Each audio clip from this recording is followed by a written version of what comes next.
Assalamualaikum warahmatullahi wabarakatuh. Salam sejahtera bagi kita semua. Yang kami hormati pimpinan Komisi 3 DPR RI, Pak Rano tadi ada, ya, on the way ke ruangan ada Bu Sari Yuliati.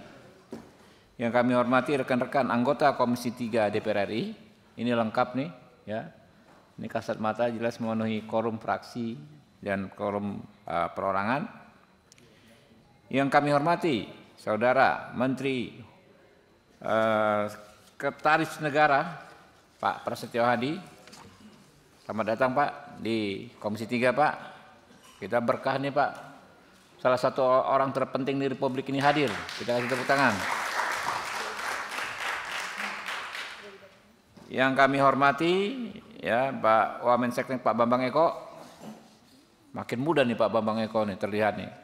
Ngimbangin Pak Pras ya. Yang kami hormati Pak Wamenkum Bapak Edward Omar Sarif Yarij, ya Pak. Yang kami hormati tadi ada Pak Niko Afinta, ya, Pak Dahana Putra Dirjen PP Kemenkum RI, Pak Hendra Kurnia PLT Direktur Perancangan Kemenkum RI.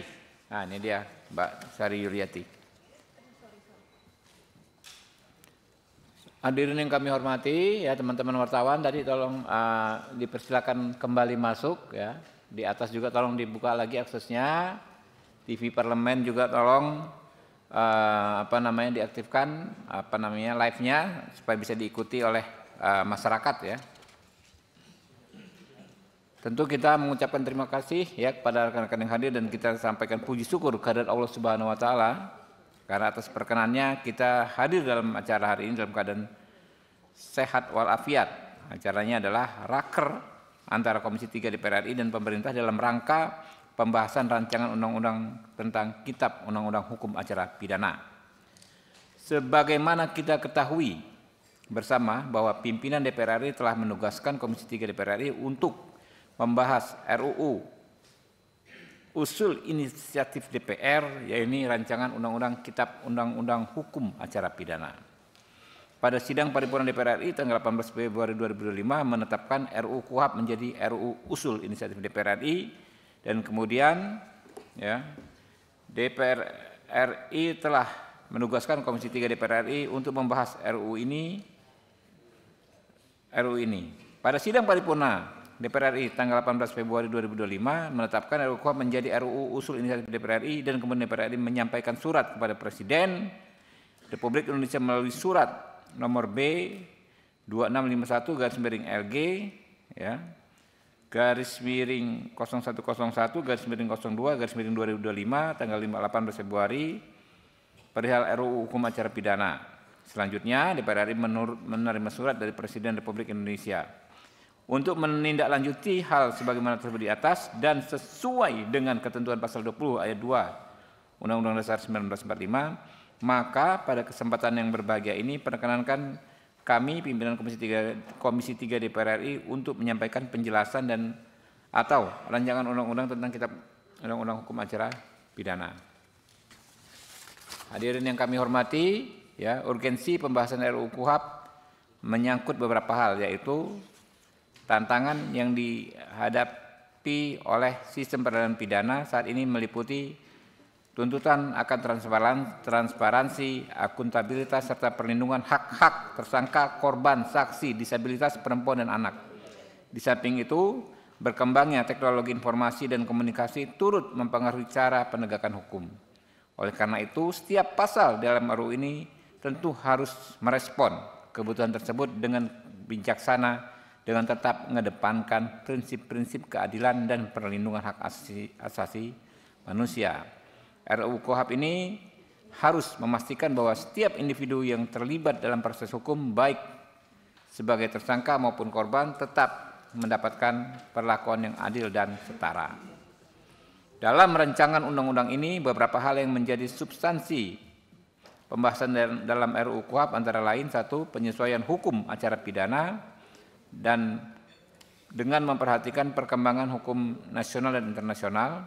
2. Penyesuaian pengaturan hukum acara pidana dengan nilai-nilai KUHP baru yang menekankan orientasi restoratif, rehabilitatif, restitutif guna mewujudkan pemulihan keadilan substansi dan hubungan sosial antara pelaku, korban, dan masyarakat, penegasan prinsip diferensi fungsional dalam sistem peradilan pidana, yaitu pembagian peran yang proporsional antara penyidik, penuntut umum, hakim, advokat, dan pembimbing kemasyarakatan untuk menjadi profesionalitas dan akuntabilitas. 4. Perbaikan pengaturan mengenai kewenangan penyelidik, penyidik, dan penuntut umum, serta penguatan koordinasi antar lembaga guna meningkatkan efektivitas dan akuntabilitas sistem peradilan pidana. 5. Penguatan hak-hak tersangka, terdakwa, korban, saksi, termasuk hak atas bantuan hukum, pendampingan advokat, hak atas peradilan yang adil dan tidak memihak, serta perlindungan terhadap ancaman, intimidasi, atau kekerasan dalam setiap tahap penegakan hukum. Penguatan peran advokat sebagai bagian integral dalam sistem peradilan pidana, mencakup kewajiban pendampingan advokat terhadap tersangka dan atau terdakwa dalam setiap tahap pemeriksaan, penegasan kewajiban negara untuk memberikan bantuan hukum cuma-cuma bagi pihak tertentu, dan perlindungan terhadap advokat dalam menjalankan tugas profesinya. 7.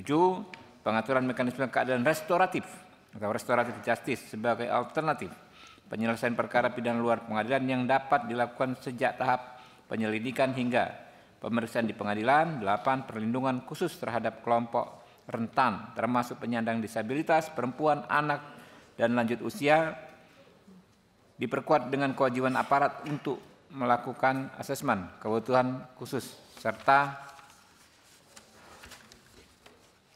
menyediakan sarana dan prasarana pemeriksaan yang ramah dan aksesibel.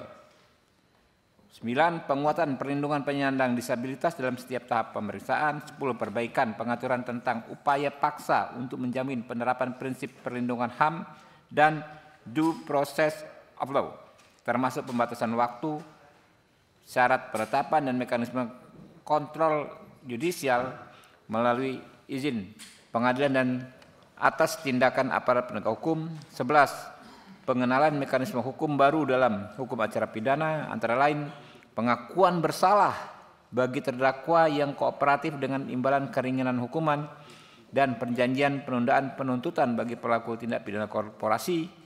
12. Pengaturan prinsip pertanggungjawaban atas tindak pidana oleh korporasi. 13. Pengaturan kompetensi, restitusi, rehabilitasi secara lebih tegas sebagai hak hukum korban dan pihak yang dirugikan oleh kesalahan prosedur atau kekeliruan penegakan hukum. 14. Modernisasi hukum acara pidana untuk mewujudkan proses peradilan yang cepat, sederhana, transparan, dan akuntabel. Hadirin yang kami hormati, demikian penjelasan Komisi 3 DPR RI terhadap rancangan undang-undang tentang hukum acara pidana. Pimpinan Komisi 3, Ketua Habibur Rahman. Jelajahi cara baru mendapatkan informasi. Download Metro TV Extend sekarang.